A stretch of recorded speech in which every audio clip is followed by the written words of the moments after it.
명탐정 홈즈와 도둑 루팡이 두뇌 대결을 펼치는 추리소설의 한 장면입니다. 물건을 훔치고 수배 중이었던 루팡이 잡히지 않으려고 여자로 변장을 합니다. 완전히 누가 봐도 여자다라고 할 정도로 완벽하게 변장을 하고 도망을 다니게 됩니다. 아무도 알아보지 않는 상황 가운데 명탐정 홈즈는 이 도둑인 루팡이 바로 저 여자로 변장한 사람이 바로 루팡이라는 것을 쉽게 발견을 하게 됩니다. 그래서 붙잡힌 루팡이 그 홈즈에게 이렇게 물었습니다.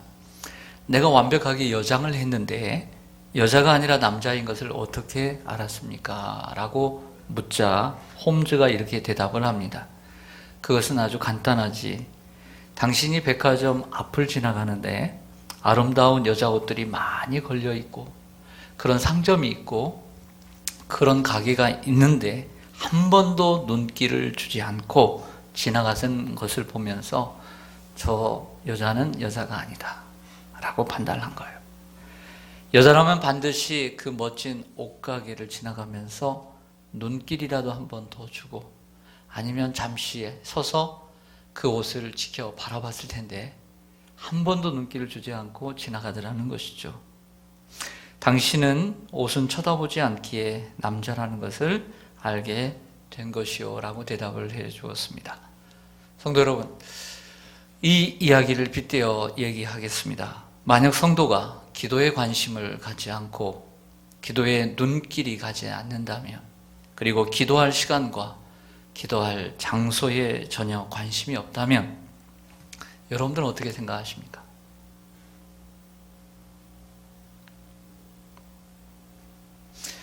오늘 살펴볼 주제는 기도입니다.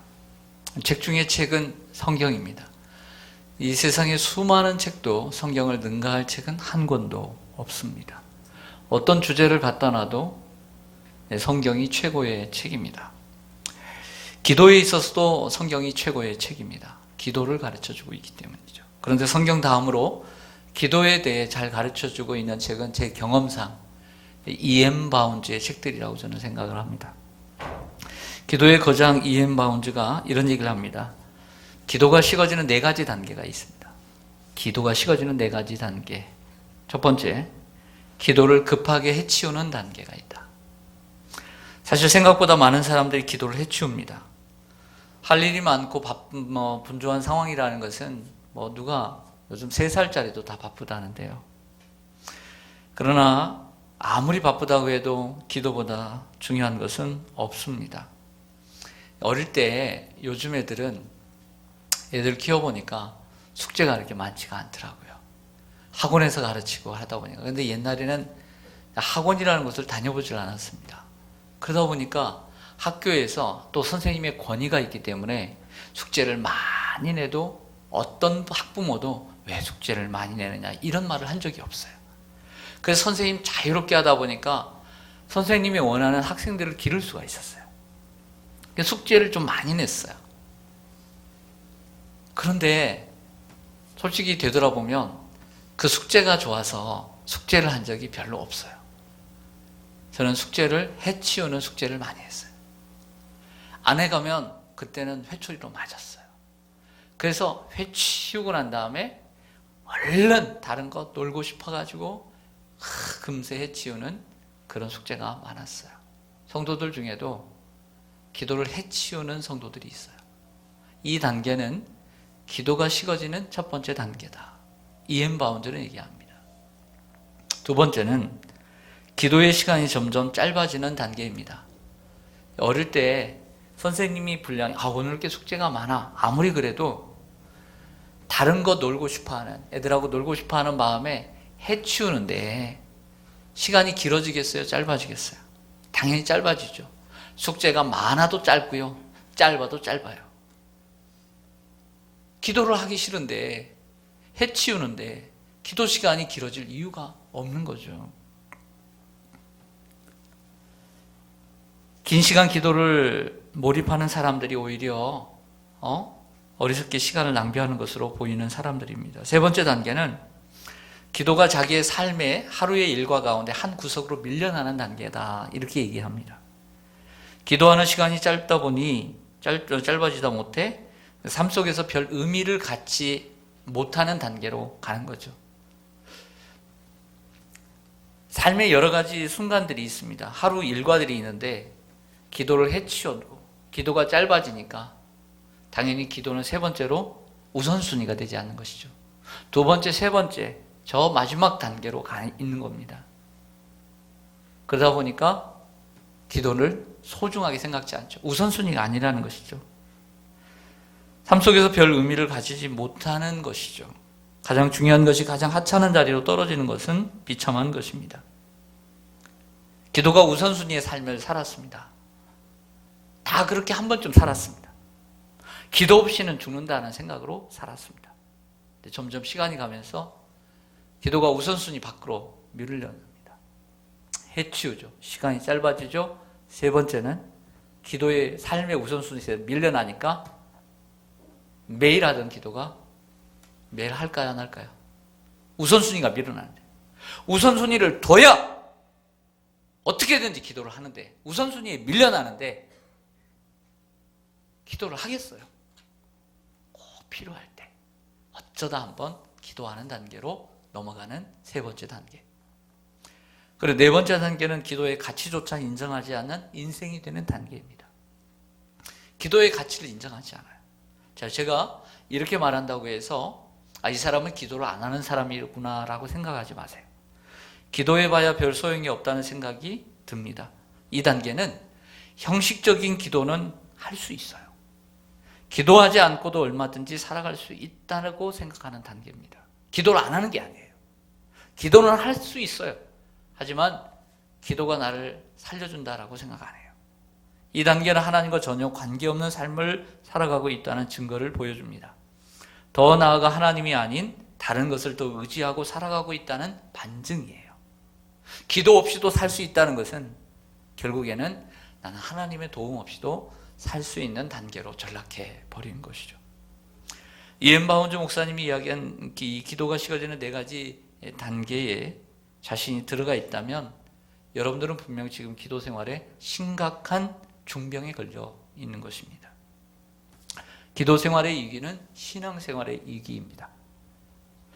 역대상 10장 14절에 이스라엘 역사 가운데 많은 시간이 지난 후에 왕정시대, 통일왕국시대의 사울왕을 이렇게 평가합니다.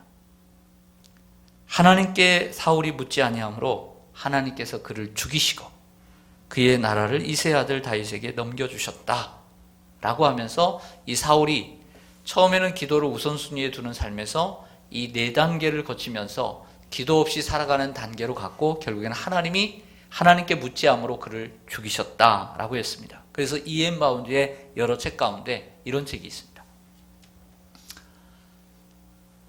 제목이 뭐예요?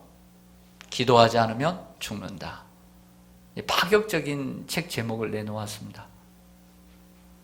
마치 사울의 이야기를 하는 것 같습니다. 기도하지 않으면 죽는다. 이 책의 내용에서 이런 얘기를 하고 있습니다. 기도에 모든 것이 달려있다. 오직 기도하는 손만이 하나님의 일을 이룰 수 있다. 기도는 하나님의 일을 이루는 가장 강력한 무기이다. 다른 모든 것이 실패해도 기도는 실패가 없다. 기도에 힘쓰는 사람은 성공할 수밖에 없고 기도에 실패하면 모든 것에서 실패한다. 기도를 실패하면 모든 것에서 실패한다. 기도하지 않으면 죽는다는 생각을 가지고 기도를 해야 돼요. 그래야 기도할 수 있어요. 그리고 살고 싶다면 기도해야 합니다. 눈으로 보이는 아무런 큰 성공도 기도하지 않으면 결코 실패하는 인생이 될 수 있습니다. 왜 우리는 기도해야 할까요? 왜 우리는 기도해야 할까요?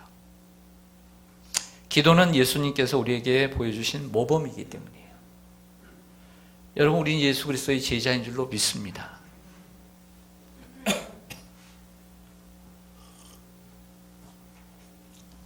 제자는 누구를 닮아야죠? 스승을 닮아야죠. 여러분들의 스승은 누구예요? 예수님. 맞습니까? 정말 예수님을 닮으려고 몸부림치십니까? 예수님의 제자라고 한다면 예수님을 닮아야 되는데 예수님의 기도를 닮지 않고 예수님을 닮아간다는 것은 어불성설입니다. 예수님은 이 땅에서 공생애 가운데 40일을 금식하심으로 제자들을 부르시고 공생애를 시작하십니다. 그리고 마지막 요한복음 17장에 보면 마지막 날 살아계시는 바로 그 전날 대제사장 기도로 기도의 생애를 마치게 되는 거죠. 우리가 예수님의 기도를 배울 때 예수님의 제자의 길을 걸어갈 수 있습니다. 예수님을 닮을 때 예수님의 제자가 될 수 있는 것이죠. 그뿐만 아니라 예수님의 삶 자체가 기도셨습니다. 매일 새벽 미명에 나가 기도하셨고 그리고 밤에 기도하신 적이 참 많았습니다. 그리고 밤에 기도하는 그 순간들을 이렇게 찾아보면 아주 특별한 순간에 영적인 싸움에서 그리고 영혼을 구원하기 위해서 기도하셨던 것을 보게 됩니다. 기도가 습관처럼 몸에 밴 분이 우리 예수님이셨고 겟세마네 동산에서는 땀이 땅에 떨어지는 핏방울이 될 만큼 간절하게 기도하셨습니다. 그뿐만 아니라 십자가에 매달려 마지막 고통 속에서 돌아가시는 순간에도 자기를 모욕하고 자기를 죽이는 이들을 위해서 용서의 기도를 나누신 분이십니다. 그뿐만 아니라 예수님은 사역이 기도셨고 삶이 기도일 뿐만 아니라 우리들에게 제자들에게 기도의 삶을 살라고 많이 가르쳐 주셨어요. 누가복음 18장 1절에 보면 너희는 항상 기도하고 낙심하지 말아야 될 것에 대해서 얘기하면서 원한을 가진 과부가 매일 불의한 재판장에 가는 비유를 통해서 항상 기도할 것을 말씀하셨어요. 누가복음 11장에 보면 같은 친구라 해도 한밤중에 그 친구의 집이 모든 식구들이 자고 있음에도 불구하고 문을 두드리며 강청하는 이러한 친구의 기도를 통해서 간구를 통해서 강청하는 기도의 중요성을 말씀해주고 있습니다. 그리고 끊임없이 구하고 찾고 두드리라고 여러 번 연거푸 얘기하시고 우리들에게 기도할 것을 말씀해 주고 계십니다. 어디 그뿐입니까? 예수님은 마지막 설교에서 요한복음 14장과 요한복음 16장에 보면 너희가 이제부터는 내 이름으로 무엇이든지 구하라. 그러면 하나님이 주실 것이다. 내 이름으로 구하라. 16, 14장에서. 그리고 16장에서도 마지막 설교의 끝부분에서도 내 이름으로 구하라고 강조해 주고 계셨습니다. 그리고 제자들에게 기도의 모범으로 주기도문을 가르쳐 주시기도 했습니다. 이와 같이 예수님을 따라 기도할 때 우리는 바른 신앙생활을 할 수 있습니다.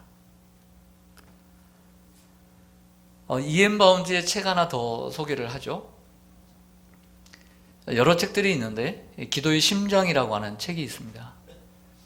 저는 20살 때 신학을 시작하면서 그때는 어떻게든지 돈을 아껴서 책을 많이 사야 되고 청계천에도 많이 다니는데 중고책도 참 좋았습니다. 근데 E.M. 바운드의 7권의 시리즈 책이 있어요. 아주 소책자로 나온. 그러나 깨알같이 쓰여 있어요.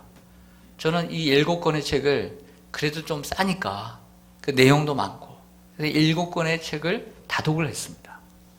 최고의 책이에요. 최고의 책. 근데 나중에는 그의 책을 이처럼 큰 책으로 많이 번역을 해서 만들어내는 것을 보았습니다. 이 기도의 심장이라는 책에 보면 이런 말을 합니다. 이 말 속에는 우리가 왜 기도를 해야 되는지를 잘 가르쳐줘요. 신령한 사람이라면 방심하지 말고 깨어서 자신을 지켜야 한다. 그는 깨어 있어야 기도를 제대로 할 수 있다는 것을 안다. 조금이라도 방심하거나 경계를 푸는 것은 기도자에게 사형선고나 마찬가지다. 이 말씀에서 우리가 왜 기도를 해야 되는지 가르쳐줘요. 왜죠? 기도는 결국에는 자신을 지키는 거예요. 우리의 믿음을 지키고 우리의 인생을 지키고 우리의 가족을 지키고 교회를 지키고 가장 먼저 나 자신을 지켜가는 것이기 때문이에요. 왜? 기도하지 않는 영혼은 점점 죽어가니까. E.M. 바운드가 말하는 기도는 결국 자신을 지키는 것입니다. 기도를 한다는 것은 결국 깨어있다는 것이고 깨어있다는 것은 기도하는 것을 의미합니다. 예수님의 말씀에는 그걸 가르쳐주죠. 깨어있을 때 자신을 지킬 수 있습니다. 베드로는 깨어있지 못해 죽을 뻔했습니다. 예수님을 팔고 끝날 뻔했습니다. 보시죠. 베드로전서 5장 9절에 보면 베드로가 이렇게 얘기합니다. 근신하라, 깨어라. 너희 대적 마귀가 우는 사자같이 두루다니며 삼킬 자를 찾나니 라고 했습니다. 우리가 기도로 깨어있지 않으면 우리 자신을 지킬 수 없어요. 마귀가 깨어있지 못하는 성도들을 언제든지 잡아갈 수 있어요. 도둑질을 해가기 때문입니다. 예수님은 제자들에게 깨어 기도하라고 여러 번 권면하십니다. 마가복음 14장 37절 38절 보시면 시몬아 자느냐 내가 한 시간도 깨어있을 수 없더냐 시험에 들지 않게 깨어있어 기도하라. 그러므로 우리가 깨어있는 것과 기도하는 것은 사실상 하나입니다. 우리는 기도하면서 깨어있어야 하고 깨어있으면서 기도해야 합니다. 왜요? 시험에 들지 않도록. 사도 바울도 사실은 깨어 기도, 왜냐하면 13권의 책을 썼으니까 얼마나 그런 말씀만 뽑으면 얼마나 많겠어요. 그러나 꼭 필요한 말씀만 너무 많으니까 두 구절만 선택을 했습니다. 골로새서 4장 2절에 보면 기도를 계속하고 기도에 감사함으로 깨어 있으라. 또 에베소 6장 18절에 보면 이 에베소 마지막 부분에서 이렇게 얘기합니다. 모든 기도와 간구를 하되 항상 성령 안에서 기도하고 이를 위하여 깨어 구하기를 항상 힘쓰며. 한 번 깨웠어요. 한 달 전에도 깨고 지난주에도 깨고 어제도 깼어요. 하지만 깨어 있는 것을 항상 구해야 된다는 거예요. 힘써야 된다. 그리고 여러 성도를 위하여 구하라. 저는 이런 생각을 했습니다. 이 골로새서와 에베소서를 쓸 때 사도 바울이 어디 있었어요? 어디 있었다? 로마 감옥에 있었어요. 가까이 있는 성도들에게는 저처럼 설교를 하면 돼요. 얼굴을 보고. 듣는 설교를 하면 됩니다. 그런데 멀리 있다 보니 편지를 쓰게 됐어요. 편지를 쓰니까 결국에 이처럼 귀한 서신서가 남게 되었죠. 이것은 읽는 설교가 되었습니다. 직접 설교를 못하니까 써서라도 설교를 하고 싶었어요. 이 감옥에 있던 그가 했던 말이 뭐예요? 그 감옥에서도 외치는 메시지가 뭐냐면 항상 기도에 깨어있으라. 그리고 깨어있기를 항상 힘쓰라고 얘기했을 정도로 사도 바울이 말하는 기도는 너무나 중요했다라고 하는 것을 느끼기를 바랍니다. 다니엘은 기도를 사랑하는 사람이었습니다. 하나님을 사랑했기 때문에 하나님과의 관계를 소중히 여겼기 때문에 기도하는 사람이었습니다. 그는 10대에 바벨론의 605년, 주전 605년에 붙잡혀갔습니다. 다니엘에서 기도는 생명보다 소중한 것임을 다니엘서를 읽으면 알 수 있습니다. 그는 어릴 때부터 하나님의 뜻을 따라 하나님의 말씀을 따라 살기로 작정한 뜻을 정한 인생이었습니다. 하나님은 다니엘에게 은혜를 주셔서 바벨론의 총리가 되고 바벨론이 멸망하고 새로운 시대인 페르시아 제국의 새로운 총리까지 되는 영광을 얻습니다. 그러나 다니엘을 싫어하는 신하들이 다니엘을 죽이기 위한 음모를 꾀합니다. 다니엘이 일에 있어서 허물이 없다고 판단한 그들은 독실한 신앙의 문제를 걸고 넘어집니다. 다니엘이 기도에 있어서 참 보니까 하나님을 너무나 신실하게 섬겨요. 근데 하나님을 섬기는 데 있어서 기도가 빠지지 않아요. 기도에 있어서 항상 규칙적으로 하는 기도 루틴이 있다는 것을 발견하게 됩니다. 그것을 발견한 신하들은 한 달 동안 왕 외에 다른 신들에게나 사람에게 기도하며 사자굴에 던져 넣는다라고 하는 조서를 쓰고 왕에게 도장을 받게 됩니다. 그러나 다니엘은 이 조서에 왕의 어인이 도장이 찍힌 것을 알고도 자기 집에 돌아가서는 윗방에 올라가 예루살렘을 향한 창문을 열고 전에 하던 대로 하루 3번씩 무릎을 꿇고 기도하며 하나님께 감사하였다. 그 다니엘서 6장 10절에 기록해주고 있습니다. 잘 아시는 대로 다니엘은 결국에 이들의 음모에 넘어가 붙잡히게 되었고 다리오 왕은 그를 사랑하지만 자기가 지킨 약속을 지키기 위해서 사자굴 속에 넣을 수밖에 없었어요. 그러나 잘 아는 대로 해피엔딩으로 끝나죠. 이게 해피엔딩이라고 다 볼 수는 없어요. 그렇다고 해서 초대교회 성도도 하나님께서 구해주시 않았다고 해서 그들이 잘못된 결론이 된 건 아니잖아요. 그러나 어떻게든지 그가 살아났습니다. 이런 생각을 해보았습니다. 다니엘이 믿음이 좋아서 하나님께서 사자굴 속에서 건져주실 것을 알고 자기가 죽지 않을 것을 알고 하루에 3번씩 기도했을까? 여러분도 어떻게 생각하세요? 네? 그렇지 않죠? 맞습니다. 저도 그렇게 생각해요. 자신이 분명히 사자굴에 들어가서 살아날 것이다라는 확신을 가지고 기도한 게 아니라는 거죠. 그럼 왜 기도했을까요?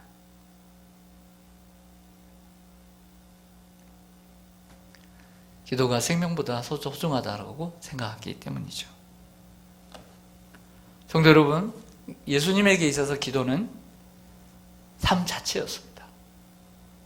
기도를 직접 우리에게 하라고 가르쳐 주셨고, 기도 없이는 아무것도 없다. 기도 외에는 아무 이유가 나가지 않는다는 것은 기도가 없다면 능력이 없다는 얘기예요. 그리고 사도 바울은 감옥에 있으면서도 그렇게 편지한 것은 얼마나 기도를 소중히 여겼는가를 보여줍니다.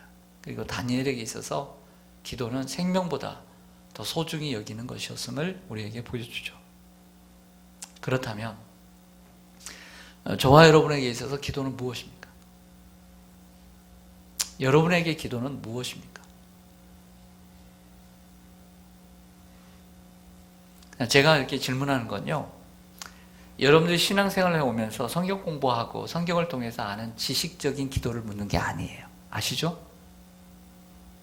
여러분들이 알고 있는 기도는 뭐 영혼의 호흡이고, 기도는 하나님과의 대화이고, 기도는 하나님의 능력을 가져오는 수단이고, 기도는 하늘의 문을 여는 놀라운 열쇠다. 이걸 얘기하는 게 아니에요. 오늘의 삶을 살아가는 현재의 여러분들에게 있어서 기도의 현주소는 무엇이냐라고 제가 묻는 것입니다. 정말 몸부림치면서 잠을 좀 줄여가면서 피곤하면서 기도를 하고 있느냐라고 묻고 있는 거예요. 그만큼 기도를 여러분들 소중하게 생각하고 있느냐는 거죠.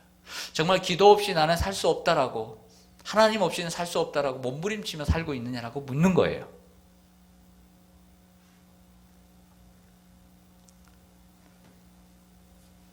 오늘 본문의 이야기를 좀 하고자 합니다. 오늘 본문은 요한복음 17장이잖아요.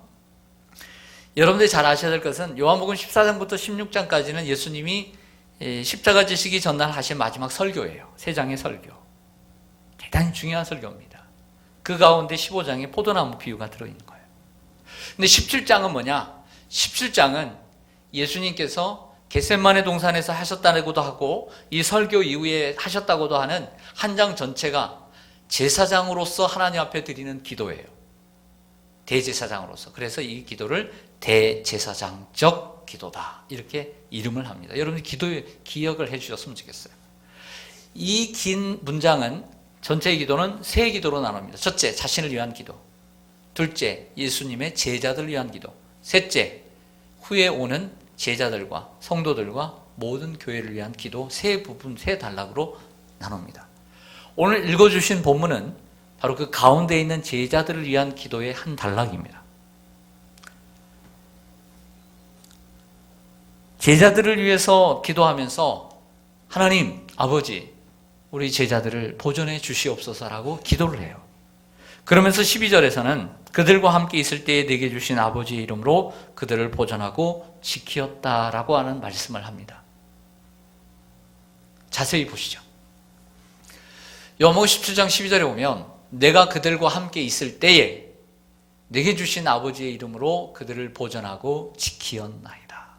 이 보존하다, 지키었다라고 하는 단어에 주의하시기를 바랍니다. 그 중에 하나도 멸망하지 않고 다만 멸망의 자식뿐이오니 이는 성경을 응하게 함이니이다. 내가 그들과 함께 있을 때, 여러분들 복음서의 초도에 보면 제자들을 부르는 이유가 뭐죠? 첫 번째, 나와 함께 있게 하고. 생각나십니까? 제자들을 부르는 이유는 예수님이 함께 있게 하려고 부르셨다라고 얘기를 해요. 제자를 부르는 장면에서. 그러니까 예수님이 제자들과 함께 있을 때에 내게 주신 아버지의 이름으로 그들을 보존하고 지키었다. 왜냐하면 그 중에 하나도 멸망하지 않기를 바라는 예수님의 마음 때문이죠. 무엇으로 지켰냐면 아버지의 이름으로 지켰다고 했습니다. 여기서 아버지의 이름이란 하나님 아버지의 능력을 얘기합니다. 창조주의 능력, 구원자의 능력입니다. 예수님은 기도를 통해 하나님의 능력을 가져왔고 그 기도로 제자들을 보존하고 지켰습니다. 즉 무슨 얘기냐면 예수님이 이렇게 기도하는 거예요. 하나님, 내가 가지만 하나님, 나와 함께 있던 이 제자들을 보존해 주시옵소서. 11절에. 그리고 12절에는 내가 함께 있던 이 제자들에게 아버지의 이름으로 내 제자들을 지난 3년 동안 보존하고 지켜왔습니다. 왜냐하면 그들이 멸망하지 않도록. 이렇게 얘기를 하는 거죠.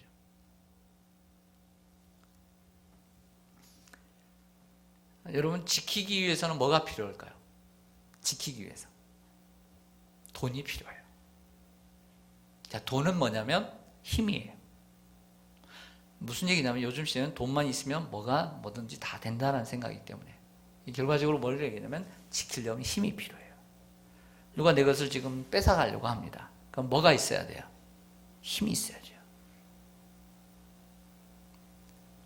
근데 이것은 뺏기고 싶지 않고 뺏겨서는 안 될 거예요. 그러면 내가 더더욱 뭐가 있어야 돼요? 힘이 있어야 돼요. 힘 없으면 뺏기는 거예요.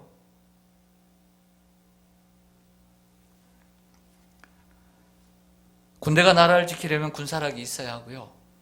경찰이 시민을 지키려면 공권력이 있어야 합니다. 힘이 없으면 누구를 지킬 수 없습니다. 우리는 기도를 통해 하나님의 힘을 가져와 하나님의 능력으로 내 사랑하는 이들을 지켜야 합니다. 자, 지킨다는 것은 뭔가 하나를 전제하고 있는 거예요. 뭘 전제하고 있을까요? 내가 뭔가를 지킨다는 것은 또 하나의 것을 전제하고 있어요. 그게 뭐죠? 내 것을 빼앗아 가려고 하는 적이 있다는 것을 전제하는 거죠.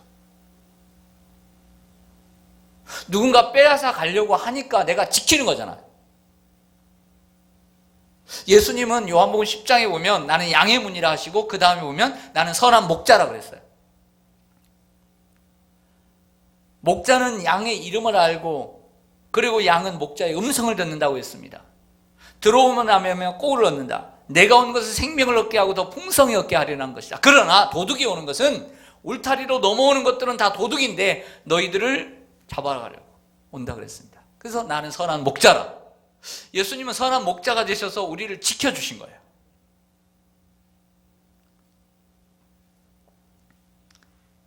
나라를 위협하는 세력이 있기 때문에 군사력이 필요하고 위법한 사람이 있기 때문에 공권력이 필요한 것입니다.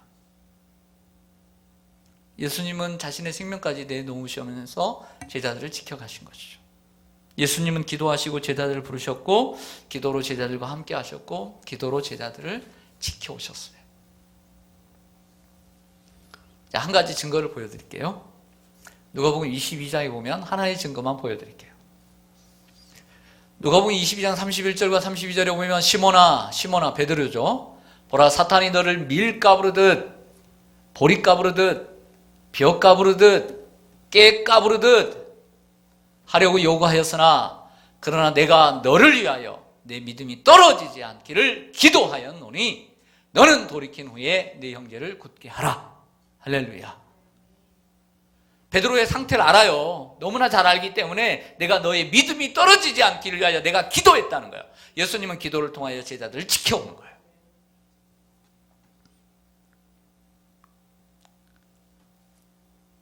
우리도 기도로서 사랑하는 사람들을 지켜가야 돼요. 기도로서 가족을 지키고 사랑하는 이들을 지키고 성도들을 지키고 교회 안에 있는 지체들과 지자들을 우리 학생들, 우리 아이들을 지켜가야 돼요. 우리 어린아이들.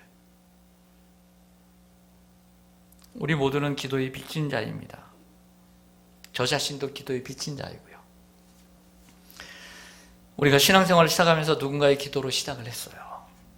그리고 믿음이 흔들릴 때 한두 번 흔들렸나요? 한두 번 흔들린 게 아니야. 그때마다 누군가의 기도가 나를 붙잡아 주었고 먼저 믿음을 가진 기도의 가족의 기도가 나를 지켜주었죠. 가족의 기도 잊을 수가 없죠. 나의 영혼을 책임지는 내가 다녔던 교회 목사님, 전도사님들 다 여러분들을 위해서 정말 수없이 기도해 주셨어요. 그리고 나를 인도해 주신 전도자, 그리고 나의 영혼을 한 해 한 해 책임져 주는 구역장님, 그들이 나의 믿음을 위해 기도해 주셨어요. 또한 내가 병들었을 때 그리고 인생의 큰 고비를 맞이할 때마다 교회는 나를 위해 아낌없는 기도를 해주셨어요. 그 교회의 기도가 나를 붙잡아 주었어요. 우리 또한 기도로 사랑하는 이들을 지켜가야만 합니다. 지켜갈 사람이 있다면 기도로 깨어 있어야 할 줄로 믿습니다. 스로보닉의 가나안 여인은요, 귀신 들린 딸이 있었어요. 그 귀신 들린 딸을 예수님 앞에 나아가 기도로 딸을 살리고 딸을 지켰어요.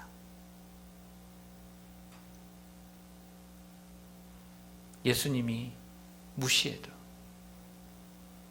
끝까지 기도를 붙잡고 자식을 지켰어요. 여러분, 지금까지 자식을 기도로 지켰다라고 너무 자부하지 마세요. 계속해서 기도로 붙잡아야 돼요. 그리고 우리가 우리의 자녀들이 자랄 때마다, 유치원에 다닐 때, 감기 걸릴 때, 유치원 가기 싫어할 때, 사회적으로 잘 적응하지 못할 때, 중간고사 앞에, 그리고 수능을 앞에 두고 군대를 갔을 때, 시집을 가기 전에, 그리고 사업에 실패했을 때, 그 자녀가 어려운 일을 만날 때 우리는 눈물로 기도해서 자식을 키웠어요. 근데 사람들은 그걸 잘 몰라요. 지나고 난 다음에.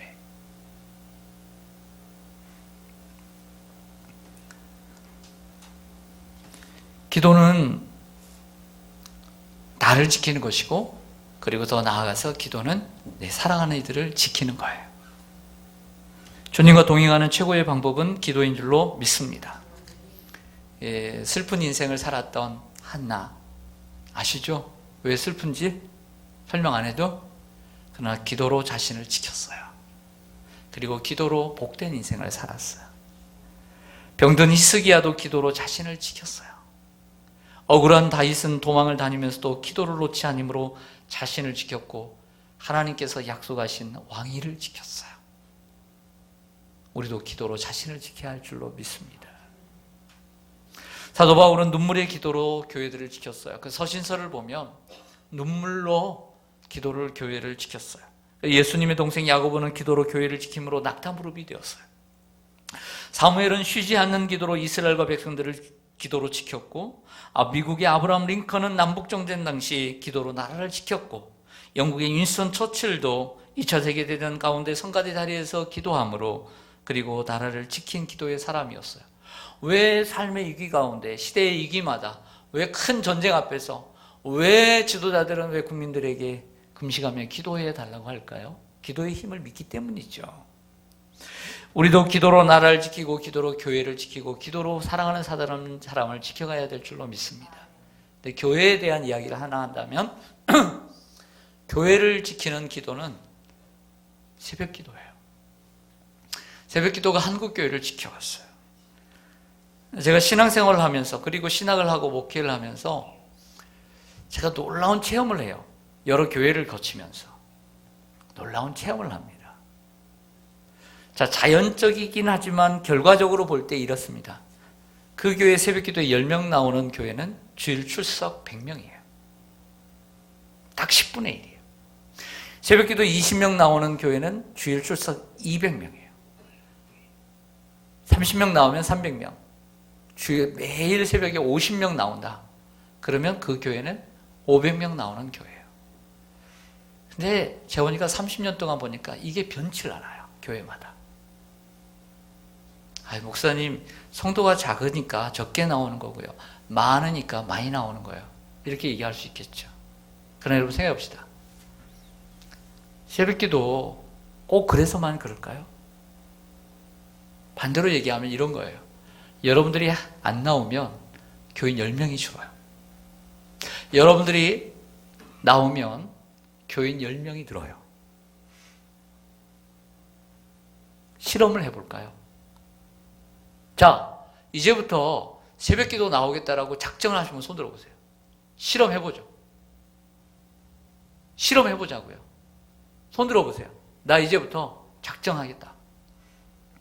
그래서 여러분들, 우리 교회가 만약에 50명씩 계속 새벽기도를 나온다고 가정을 합시다. 그래서 1년간만 가보자고요. 그래서 교회가 부흥하는지 안 부흥하는지 보자고요. 제 말을 믿거나 말거나 여러분들은 자유지만 해보자고요. 해보지도 않고 새벽기도 100명씩 나와보세요. 매 1년 내내. 하나님 우리 교회에 부흥을 주시나 안 주시나? 해보지도 않고 목사님 말 같지 않은 얘기 하지 말고 그런 얘기 좀 제발 하지 말고 여러분들이 나와서 기도해보세요. 그리고 한 사람이 되어보세요. 교회가 부흥 안 된다라고 말하지 말고 그 원인이 자신에게 있지는 않는지 한번 생각해 보세요. 딱 1년만.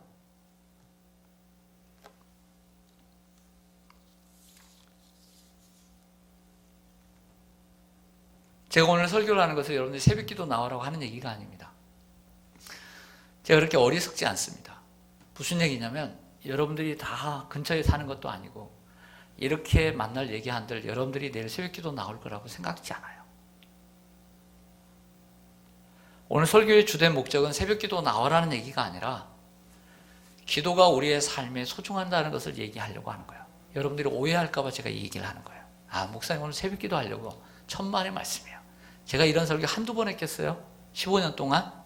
그래서 여러분들이 막 주일날 막 내일부터 막 벌떼처럼 나올 줄 알고 제가 그런 어리석은 생각할 것 같아요? 그 얘기를 하려고 하는 게 주 목적이 아니에요. 오늘 설교의 메인은 그게 아니에요. 어느 순간에든 정말 기도하는 사람으로 살아가야 된다는 얘기를 하는 거예요. 여러분에게 기도는 무엇입니까? 저는 진지하게 묻고 싶어요. 그러니까 여러분도 진지하게 대답해 주세요. 예수님은 하나님의 아들이시면서도 이 땅에 오셔서 기도의 삶을 사셨고 기도를 우리에게 가르쳐 주셨고 기도의 모범이 되어 주셨습니다. 그리고 지금도 그분은 저 하나님 보좌 우편에서 저를 위해서 여러분들을 위해서 간구하고 계신 줄 믿습니다. 왜요? 우리를 지키려고. 근데 우리는 예수님처럼 기도하지 못하고 예수님처럼 기도의 삶을 살지 않는다면 누구를 지킬 수 있겠습니까? 기도에 실패하면 모든 것에 실패한다는 사실을 명심하고 기도하지 않으면 사울처럼 죽는다라는 생각으로 기도를 소중히 여기는 성도님들이 되시기를 바랍니다. 정말 여러분들 교회를 사랑하고 지키고 싶습니까? 기도해야 합니다. 기도를 너무 급하게 해치우지 않도록 하시고요. 그래서 기도의 시간이 절반 짧아지지 않도록 유의하시고요. 기도를 삶의 우선순위에 두고 살아가는 여러분들 되기를 바랍니다. 실질적인 권명드립니다.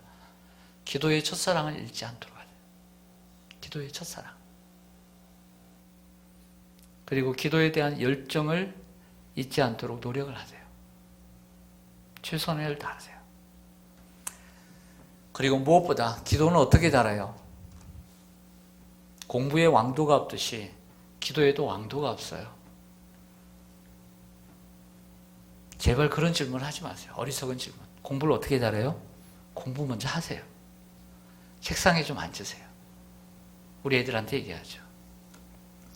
기도는 어떻게 해요? 그런 어리석은 질문 하지 마세요.